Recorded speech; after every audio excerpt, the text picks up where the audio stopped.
सूरज सा चमके हम, स्कूल चले हम, स्कूल चले हम।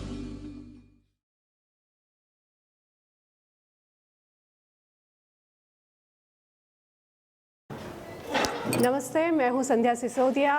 मैं शासकीय बहुउद्देशीय उच्चतर माध्यमिक विद्यालय क्रमांक 1 रतलाम में जीव विज्ञान विषय की शिक्षिका हूं। आज हम कक्षा 10 का अध्याय 9 आनुवांशिकता और जैव विकास पढ़ेंगे और इसमें सभी चीज़ें जो टर्मिनोलॉजी है वो समझने की कोशिश करेंगे। तो आइए शुरू करते हैं। सबसे पहले आनुवांशिकता को अगर आपको समझना है तो पहले ये समझना पड़ेगा कि विभिन्नताएं क्या होती हैं। तो विभिन्नताओं का मतलब क्या है? सबसे पहले हम सब लोग मनुष्य हैं, लेकिन सभी एक दूसरे से अलग हैं। सभी अपने माता पिता से थोड़ा थोड़ा सा मिलते हैं, लेकिन फिर भी थोड़ा अलग हैं। तो ये जो अलग चीज़ें हैं, आपके जो गुण हैं जो अपने पेरेंट्स से अलग लगते हैं, आपके माता पिता से जो आपके गुण अलग हैं, वो विभिन्नताएं कहलाते हैं। क्या कहलाती हैं? वो विभिन्नताएं हैं। तो ये विभिन्नताएं आती कैसे हैं और एक से दूसरी पीढ़ी में जाती कैसे हैं? तो जो ये विभिन्नताएं हैं वो आपके आनुवांशिक पदार्थ पे हैं, और वो आनुवांशिक पदार्थ क्या है वो अभी हम थोड़ी देर में समझेंगे। लेकिन आनुवांशिक पदार्थ जैसे एक पीढ़ी से दूसरी पीढ़ी में जाने की क्षमता रखता है, तो जब एक पीढ़ी से दूसरी पीढ़ी में आनुवांशिक पदार्थ जा रहा है तो ये सारे विभिन्नताएं भी जा रही हैं। और ये विभिन्नताएं जब एक से दूसरी पीढ़ी में जाती हैं तो उसे हम नाम देते हैं आनुवांशिकता। तो क्या आप समझ गए कि विभिन्नता क्या है? आप अपने भाई बहन से आपका हाइट अलग हो सकती है, आपकी ऊंचाई अलग हो सकती है, अपने पेरेंट्स से ऊंचाई अलग हो सकती है, आपकी आंखों का कलर थोड़ा अलग हो सकता है, आपका स्किन का कलर थोड़ा अलग हो सकता है। ये क्या कहलाएंगी? सब विभिन्नताएं। क्या कहलाएंगी? विभिन्नताएं। और यही विभिन्नताएं अगली पीढ़ी में जाती है तो हम क्या कहते हैं कि उन विभिन्नताओं की आनुवांशिकता हो रही है। वो आनुवांशिक रूप से वो गुण आगे जा रहे हैं। सारे गुण एक से दूसरी पीढ़ी में नहीं जाते, सिर्फ कुछ गुण एक से दूसरी पीढ़ी में जाते हैं, और उन्हीं गुणों को क्या कहेंगे हम? आनुवांशिक गुण। जो गुण एक से दूसरी पीढ़ी में जा सकते हैं वो आनुवांशिक गुण कहलाते हैं। ठीक है, तो अब हम समझते हैं कि आनुवांशिक पदार्थ क्या है। वो पदार्थ जो अगली पीढ़ी में जा सकता है वो क्या है, कहाँ रहता है और कैसे अगली पीढ़ी में जाता है। क्या आप सब कोशिका के बारे में जानते हैं? कोशिका के बारे में आपने कक्षा 9 में पढ़ा है ना। अगर किसी जीव को आप देखो कि उसकी संरचनात्मक इकाई क्या है, तो जो सबसे छोटी इकाई है वो क्या कहलाती है? उसकी कोशिका, है ना, जिससे जीव मिलकर बना है। अगर बहुत सारी कोशिकाओं को जोड़ेंगे तो आपका शरीर बनेगा। आप किसी पौधे को बाहर देखते हैं तो वो सब कैसे बनते हैं? छोटी छोटी कोशिकाओं से मिलकर बनते हैं। तो वो क्या हो गया? संरचनात्मक इकाई कही जाती है। जिस चीज़ से मिलके कोई चीज़ बने, है ना, आपस में जोड़ने से, वो सबसे छोटी चीज़ ही इकाई है। तो जीवों की इकाई क्या है? कोशिका। कोशिका के बारे में आपने पढ़ा है। ये एक चित्र मैं आपको दिखा रही हूँ। ये कोशिका है। कोशिका के बिल्कुल मध्य में आप देख रहे हो केंद्रक है, और केंद्रक के अंदर एक धागे जैसी संरचना है, उसे कहा जाता है आनुवांशिक पदार्थ। वो आनुवांशिक पदार्थ किस चीज़ से बना है? उसका नाम वो दो तरह का हो सकता है। एक हो सकता है डीएनए, डीऑक्सी राइबो न्यूक्लिक अम्ल, या फिर आरएनए, राइबो न्यूक्लिक अम्ल। तो मनुष्य में जो आनुवांशिक पदार्थ पाया जाता है उसका नाम है डीएनए, डीऑक्सी राइबो न्यूक्लिक अम्ल। ये यहाँ पर चित्र में आप देख सकते हैं। इसी डीएनए को बेहतर समझने के लिए मैंने यहाँ पर अलग से बनाया है। आप देखिए, ये एक धागे रूपी संरचना है। आप इसे खोलेंगे तो लगभग 2 मीटर लंबा आपको एक धागा मिलेगा, लेकिन ये बहुत छोटी सी होती है कोशिका, और उसमें ये लंबा धागा रहता है। कोशिका इतनी छोटी है कि आपको अपनी आँखों से दिखाई भी नहीं देती है। तो उसके अंदर 2 मीटर लंबा धागा कैसे फिट होता है? फोल्ड होके, है ना, कुंडलित होके। तो ये कुंडलित धागा जो है वही क्या कहलाता है? डीएनए, या आपका आनुवांशिक पदार्थ। ठीक है, अब इस आनुवांशिक पदार्थ में कुछ खासियत है ना, तभी तो ये गुणों को एक से दूसरी पीढ़ी में लेकर जाता है। ये धागे का जो हिस्सा है, एक छोटा हिस्सा, इसके बहुत सारे खंड है, ये बहुत लंबा है, तो इसमें छोटे छोटे से खंड है, 1 2 3 ऐसे बहुत सारे छोटे छोटे खंड होते हैं जो किसी न किसी प्रोटीन को बनाने के लिए जो जरूरी इंफॉर्मेशन है, जरूरी जानकारी है, वो यहाँ सांकेतिक रूप से रहती है कोड लैंग्वेज में। कोड लैंग्वेज समझते हैं ना, जिसमें सीधे सीधे आपको पूरा लिख कर नहीं देते, पूरा पूरा नहीं समझाते, लेकिन कुछ ना कुछ कोड डिसाइड कर लेते हैं और वो कोड यहाँ पर प्रेजेंट है। और वो कोड क्या करते हैं, यहाँ पर कोड है, उन्हें पढ़ा जाता है और उनसे क्या बनाया जाता है, प्रोटीन। क्या बनाते हैं, प्रोटीन। और वो प्रोटीन क्या करता है, किसी न किसी काम को कंट्रोल करता है, ठीक है। तो डीएनए का वो छोटा सा हिस्सा जो किसी प्रोटीन को कोड करने की इंफॉर्मेशन रखता है, वो क्या कहलाता है, जीन। क्या कहलाएगा, डीएनए का वो छोटा हिस्सा जो किसी प्रोटीन को बनाने की इंफॉर्मेशन रखता है, जीन कहलाता है। तो ऐसे बहुत सारे जीन आपके डीएनए पे उपस्थित हैं और वो बहुत सारे प्रोटीन बनाते हैं और बहुत सारे काम को कंट्रोल करते हैं, ठीक है। अब ये जो डीएनए है और ये जीन है, ये सामान्य रूप से ऐसे धागे के रूप में केंद्रक में रहता है, लेकिन जब ये कोशिका विभाजित होती है, 1 से 2 कोशिकाएं बन जाएंगी, वो वाली जो कंडीशन होती है कोशिका विभाजन कहा जाता है। क्या कहते हैं, कोशिका विभाजन की जब स्थिति हो, तब ये जो डीएनए है वो धागे के रूप में नहीं रह के कुंडलित होता है, फोल्ड होता है और इस तरह से गुणसूत्र का रूप ले लेता है। तो गुणसूत्र मनुष्य में कितने होते हैं, 46। कितने गुणसूत्र हैं मनुष्य में, कुल 46 क्रोमोसोम होते हैं। अब ये 46 क्रोमोसोम सभी क्रोमोसोम जोड़ी के रूप में मिलते हैं और जोड़ी में कोई भी चीज़ कितनी होती है, 2। तो अगर इसकी जोड़ी बनाएंगे तो कितनी बन जाएगी, 23 जोड़ी, ठीक है।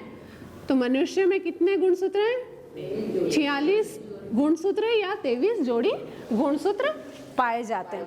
अब जोड़ी का मतलब है ऐसे 1 2 मिलेंगे तब जोड़ी बनेगी, ठीक है। तो अब इनमें कुछ ना कुछ समानता होगी तभी जोड़ी बनेगी। अगर समानता नहीं है तो कोई जोड़ी बनती है क्या, नहीं। कुछ ना कुछ समानता है, लेकिन थोड़ा थोड़ा सा डिफरेंस भी हो सकता है, थोड़ा थोड़ा सा अंतर भी हो सकता है। तो जब ये ऐसे क्रोमोसोम जोड़ी बनाते हैं तो हम उनको क्या बोलते हैं, समजात गुणसूत्र। ऐसे गुणसूत्र जो आपस में जोड़ी बनाते हैं वो क्या कहलाते हैं, समजात गुणसूत्र। अब जो डीएनए पर आपने हिस्सा देखा छोटा सा जो प्रोटीन बनाता है, जिसको हम जीन कहते हैं, उसको हम यहाँ पे देखते हैं। देखिए, है ना, दिख रहे हैं यहाँ पे रेड कलर से, ये क्या है, जीन है। अब जीन के रूप होते हैं, है ना, एक ही चीज़ के 2 रूप होते हैं। आप मेरे पास 2 मार्कर देखें, एक से है ना, देखो हाइट एक जैसी है ना, लेकिन क्या फ़र्क है, दोनों देखो बेस कलर दोनों का वाइट है, लेकिन कुछ डिफरेंस है। क्या डिफरेंस है, ये ब्लू है, ये रेड है, थोड़ा सा डिफरेंस है ना, लेकिन हाइट देखो सेम है, थिकनेस सेम है ना, बेस कलर भी वाइट है, लेकिन यहाँ पर ये हो गया ब्लू और यहाँ पर ये हो गया रेड। तो ऐसे ही समजात गुणसूत्र में ज़्यादातर जीन्स, सब जो जीन्स यहाँ पे प्रेजेंट होंगे, है ना, जो प्रोटीन बनाने के जीन यहाँ पे प्रेजेंट होंगे, वो सब सेम जीन है ना। मान लो यहाँ आँखों की कलर को निर्धारित करने वाला जीन है, यहाँ पे मान लिया कि हाइट को निर्धारित करने वाला जीन है, यहाँ पे हेयर का स्ट्रेट होंगे या घुंघराले होंगे उसको निर्धारित करने वाला जीन मान लीजिए यहाँ पे है ना। तो ऐसे बहुत सारे जीन जो इस पे हैं वही सेम जीन इधर भी दूसरे गुणसूत्र पे भी हैं, लेकिन फ़र्क क्या है, इनमें से कुछ ऐसे हैं जो अपने आप को दिखाते हैं और दूसरे कैसे हैं जो अपने आप को नहीं दिखाते हैं। ऐसा भी हो सकता है कि इस क्रोमोसोम के जीन भी अपने आप को दिखाएं और इधर के भी दिखाएं। तो अब कोई नया जीव जब बन रहा है और उसके गुणसूत्र आप लेकर देख रहे हैं, तो आपको कैसे पता चलेगा कि इस जीव में कौन सा गुण दिखेगा दोनों में से, उसी को बताने के लिए मेंडल ने नियम दिए हैं। तो सबसे पहले हम समझते हैं कि जीन क्या है, जीन के बाद एलील क्या है, और 2 एलील अगर हैं तो कौन सा अपने आप को दिखाता है, ठीक है। तो डीएनए का फंक्शनल हिस्सा जो किसी प्रोटीन को कोड करे जीन कहलाता है, उसको यहाँ हमने दिखा दिया, कहाँ, समजात गुणसूत्र पे। अब ये एक जोड़ी बन गई, जब जोड़ी में उपस्थित है तभी आप कहेंगे उस हिस्से को जीन, ठीक है, ये डीएनए से ही बना हुआ है गुणसूत्र, और इतना हिस्सा जीन कहला रहा है। ये दोनों अगर जोड़ी में नहीं है तो आप इसको जीन नहीं कहेंगे। ये जब जोड़ी में है तो जीन, लेकिन अलग अलग है तो फिर आप क्या कहेंगे? मान लीजिए सिर्फ एक है, ये वाला एक है, ये है ही नहीं, है ना, तब आप क्या कहेंगे? तब आप इसको कहेंगे एलील, या हिंदी में बोला जाता है युग्म विकल्पी। युग्म का मतलब होता है जोड़ी, पेयर।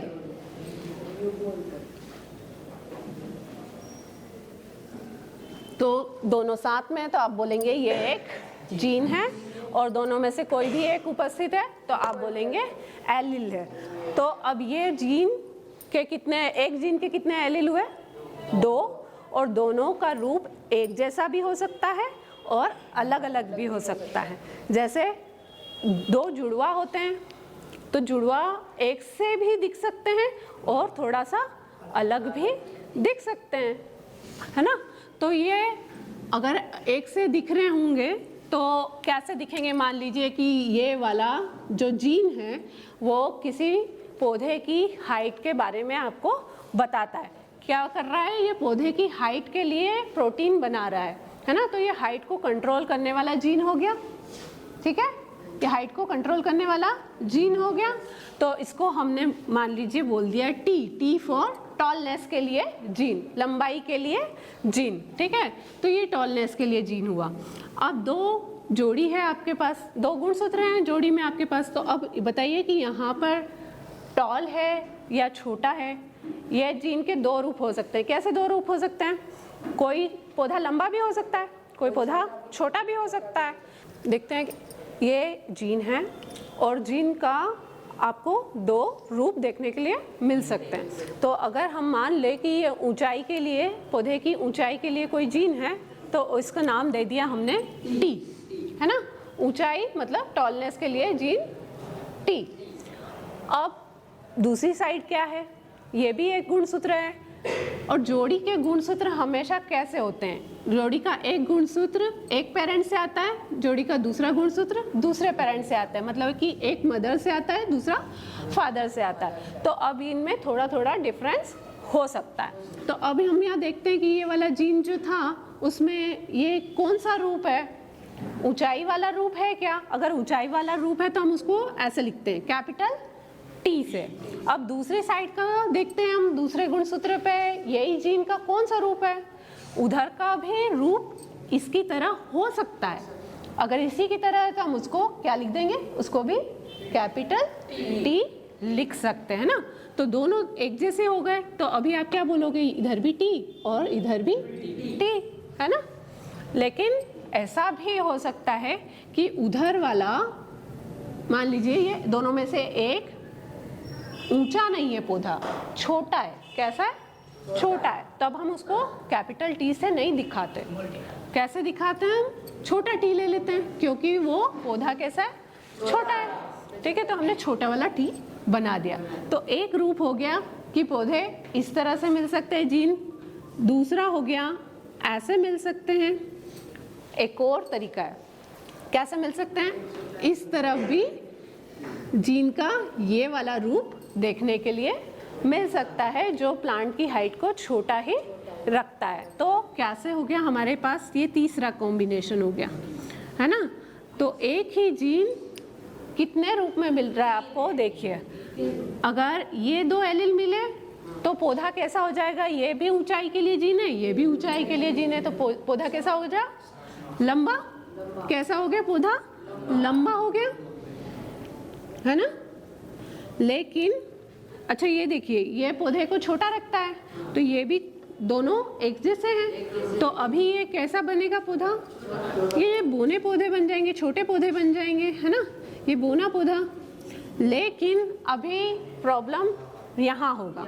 अब बताइए कि ये कैपिटल है, ये स्मॉल है, तो दोनों में से कौन सा आएगा? पौधा लंबा बनेगा या छोटा बनेगा? दोनों तो एक साथ बन नहीं सकता, तो कोई एक बनेगा। तो होता क्या है कि जो कैपिटल अक्षर से हम दर्शा रहे हैं, हमेशा आपको दोनों अगर साथ होंगे तो वो जो कैपिटल वाला कैरेक्टर शो करता है वही आपको दिखेगा। क्या दिखेगा? कैपिटल वाला ही कैरेक्टर अपने आप को शो करता है। तो पौधा कैसा बन जाता है? लंबा बन जाता है। अब इसको आप ऐसे समझ सकते हैं कि अगर कोई बहुत शक्तिशाली व्यक्ति है और उसके साइड में कोई छोटा कमज़ोर व्यक्ति खड़ा है, तो दोनों में से कौन बात करेगा? अगर आप बात करने जाएंगे तो कौन जवाब देगा? बड़ा वाला, शक्तिशाली वाला। वो किसी को जवाब देने देता है क्या? नहीं, है ना। तो ऐसे ही यहाँ पे ये कैपिटल टी इसको अपना एक्सप्रेशन दिखाने नहीं देता, पौधे को छोटा बनाने नहीं देता, वो हमेशा पौधे को लंबा बनाता है। दोनों मिलके अगर साथ में प्रेजेंट है तो दिखता सिर्फ एक ही है। तो अगर दोनों में से एक ही दिख रहा है तो उसको बोला जाता है प्रभावी एलिल। क्या कहते हैं हम? जो दिख रहा है, जिसका प्रभाव आपको दिखाई पड़ रहा है, वो एलिल क्या कहलाता है? प्रभावी, है ना। और जिसका प्रभाव दब गया है वो क्या कहा जाएगा? अप्रभावी। क्या कहलाता है? वो एलिल जिसका प्रभाव दब गया है, जिसका प्रभाव आपको दिख नहीं रहा, वो क्या कहलाता है? अप्रभावी एलिल कहा जाता है। तो मेंडल ने इसको समझाने के लिए कुछ नियम दिए कि कैसे एक पीढ़ी से दूसरी पीढ़ी में गुण जाते हैं, अनुवांशिक गुण एक से दूसरी पीढ़ी में कैसे जाएंगे। जैसे आपने तो कह दिया कि ये गुणसूत्र है, इसका ये हिस्सा जीन है और ये किसी पौधे की हाइट को कंट्रोल करता है और ये पौधे को छोटा बनाता है, ये पौधे को लंबा बनाता है। लेकिन ये एक से दूसरी पीढ़ी में कैसे जाते हैं और कैसे अपने आप को प्रदर्शित करते हैं, इसके लिए सबसे पहले ग्रेगर जॉन मेंडल, जो एक वनस्पति वैज्ञानिक हैं, उन्होंने कुछ नियम दिए। उन्हीं नियमों को हम क्या कहते हैं? अनुवांशिकता के नियम। तो सबसे पहले हम लिखते हैं अनुवांशिकता के नियम किसने दिए हैं आपको? ग्रेगर जॉन मेंडल ने दिए हैं। तो सबसे पहला नियम जो कहा जाता है वो नियम है प्रभाविता का नियम। और प्रभाविता का नियम क्या कहता है? जब आप दो पौधे लेंगे, मान लीजिए एक लंबा पौधा ले लिया आपने, एक लंबा पौधा ले लिया, तो उसको मैं ऐसे दिखा रही हूँ। क्यों ऐसे दिखा रहे हैं? क्योंकि हर पौधे में आपको ऐसे समजात गुणसूत्र मिलेंगे और गुणसूत्रों पे आपको ऐसे जीन मिलेगा और जीन के दो फॉर्म मिलेंगे जिनको हम एलिल कहते हैं। तो वो दोनों एक साथ मैंने यहाँ पे लिख दिए हैं, बजाय इसको बनाने के मैंने सीधे जीन के दोनों रूप लिख दिए। तो ये कोई ऐसा पौधा है, ये लंबा पौधा है ना, क्योंकि दोनों एलिल कैसे हैं? लंबाई वाले हैं। तो ये पौधा कैसा हो गया? लंबा। और दूसरा पौधा मैंने ले लिया बोना पौधा, है ना। बोना तभी होगा ना जब दोनों एक साथ आएंगे, तभी इसका रूप दिखेगा। क्योंकि अगर ये वाली कंडीशन हुई तो छोटा तो बनेगा ही नहीं पौधा, तो ये वाला कैरेक्टर कभी भी नहीं दिखेगा। तो दोनों एक साथ होने से दिखाई देते हैं। ये दोनों एक साथ हैं तब भी दिखेंगे और अकेला है तब भी दिखेगा। तो कहना क्या चाहते हैं कि ये जब दोनों पौधे आपने लिए और उनका क्रॉस कराया, है ना, ये जब क्रॉस हुआ, तो जब क्रॉस होता है तो अगली पीढ़ी में सिर्फ दोनों में से सिर्फ एक ही एलिल यानी कि एक ही गुणसूत्र जाएगा, एक कॉपी ही जाती है। ये देखिए एक ही कॉपी जा रही है, दोनों एक जैसे हैं, दोनों में से एक एक कॉपी चली गई। अब आप इनको जोड़ देते हैं तो नई पीढ़ी बन गई है। और नई पीढ़ी में कॉम्बिनेशन क्या आया? एक यहाँ से टी आया था कैपिटल, एक यहाँ से आया था स्मॉल टी, और दोनों मिलके क्या कॉम्बिनेशन हो गया? एक कैपिटल और एक स्मॉल टी। तो अब आप बताइए कि ये पौधा लंबा होगा या बोना होगा? क्योंकि कैपिटल टी क्या दिखाता है? पौधे को लंबा बनाता है। लेकिन स्मॉल टी कैसा है? पौधे को छोटा दिखाता है। लेकिन दोनों साथ में हो तो कैसे बनता है? लंबा पौधा बनता है। क्यों? क्योंकि कैपिटल टी प्रभावी एलिल है और वो अपना प्रभाव अकेले भी दिखाता है, दोनों साथ में प्रेजेंट हो तब भी दिखाता है ना। तो यहाँ पौधे कैसे बनते हैं? लंबे पौधे बनेंगे। तो ये पहली पीढ़ी है, इसको F1 कहा जाता है। ये पेरेंट्स हैं, ये पहली पीढ़ी है, इसको F1 जनरेशन या F1 पीढ़ी कहा जाता है। तो F1 पीढ़ी में जो आपको कैरेक्टर दिखेगा वो कैसा दिखेगा? जो प्रभावी होता है सिर्फ उसी का लक्षण आपको दिखता है। तो मेंडल ने यही कहा कि जब आप बिल्कुल ही अपोजिट कैरेक्टर ले रहे हैं, लंबा पौधा और बोना पौधा लेके आप क्रॉस करवा रहे हैं, तो आपको पहली पीढ़ी में सिर्फ प्रभावी लक्षण ही देखने को मिलता है। यही मेंडल का पहला और प्रभाविता का नियम है। अगर आप कहेंगे कि ये बोना पौधा यहाँ पे दिखेगा, तो ये नहीं दिखता है जब तक कि ये इस रूप में नहीं है, दोनों एक साथ अकेले इसी रूप में नहीं हो, तब तक ये नहीं दिखता है। इसीलिए हमने इसको क्या कहा, अप्रभावी। लेकिन ये इस रूप में भी दिखेगा और इस रूप में अकेले होगा तब भी अपने आप को दिखाता है। तो ऐसा लक्षण जो पहली पीढ़ी में आपको दिख रहा है वो क्या है, प्रभावी। और जो नहीं दिख रहा है, जो दब गया है, उसे क्या कहेंगे, अप्रभावी। तो उम्मीद है आप सभी को मेंडल के आनुवंशिकता का पहला नियम, प्रभाविता का नियम समझ आया होगा और अब आनुवंशिकता, एलील और जीन में कोई परेशानी नहीं होगी। फिर मिलेंगे किसी और वीडियो में एक नए टॉपिक के साथ। तब तक के लिए नमस्कार।